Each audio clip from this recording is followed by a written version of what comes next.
Voice teens වල ඔබ knockout round එකේදී අයින් වෙනවා. හැබැයි මම දකින විදිහට දැන් අපි හැමෝම දන්න රියැලිටි ෂෝ එක තමයි මම හිතන්නේ මුලින්ම තිබුණ මේ සුපර්ස්ටාර් සිරසු සුපර්ස්ටාර්. ඉතින් ඒකේ මම හිතන්නේ ශිහාන් මිහිරංග නෙමෙයි ෆස්ට් උනේ. නමුත් අද වෙනකොට මම හිතන්නේ ඒක අවිවාදයෙන් මම හිතන්නේ අපේ වීවර්ස්ලා පිළිගන්නේ මේ ශිහාන් මිහිරංග තමයි මම හිතන්නේ රියැලිටි ෂෝ එකකින් උඩටම ගිය කෙනා විදිහට මම නම් දකින්නේ. ඉතින් මෙතනත් ඒ වගේ තත්වයක් තමයි මම නම් දැක්කේ. ඔබ නොකවුට් රවුන්ඩ්ස් වලින් කැපුණාට ඔබේ මියුසික් ක්ෂේත්‍රයේ තාම මම හිතන්නේ ගොඩාක් තරුණ වයසේ ඉන්නේ. ඉතින් ඒ තරුණ වයසත් එක්ක ඔබ මේ වගේ වෙන්න හේතුවක් තියෙනවද? ඒකේ වොයිස් ටීන්ස් එකකින් වාට හම්බෙච්ච අත්දැකීම් කොයි වගේද? වොයිස් ටීන්ස් වල තර්ඩ් රවුන්ඩ් එකෙන් මම මේ කැපෙනවා. ඒකත් එක්ක මම හිතනවා ඒ කියන්නේ මං හරි විදියට මගේ නම මිනිස්සු අතරට ගෙනියන්නේ කොහොමද කියන එක කල්පනා කරද්දී මට හිතුණා කන්ටෙන්ට් ක්‍රියේට් කරන්න ඕනේ කියලා මිනිස්සුන්ට. ඒ කියන්නේ මාව ඉන්ට්‍රොඩියුස් කරන්න සන්තුරු කියලා කෙනෙක් මේ ඉන්නවා කියන එක.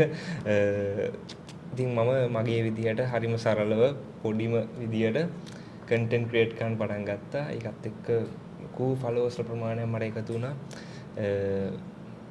මං හිතන්නේ මේ දැන් මේ කතා කරන මොහොතේ TikTok එකේ මං හිතන්නේ number 1 trending ඔබේ සින්දුවක් නුරා සඳ. මං හරි නේද? මම මියුසික් මෙලඩි කරපු සින්දුවක්. ඔව්.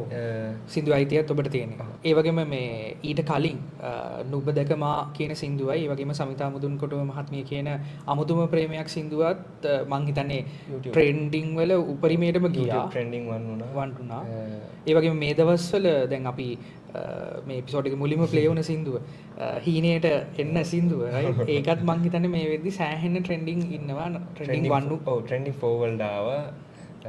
දැන් නම් පහළ තියෙන්නේ. ඔව් නෑ. ඉතින් ඒ වගේ ට්‍රෙන්ඩ් වෙන විදිහට කොහොමද කන්ටෙන්ට්ස් කරන්න?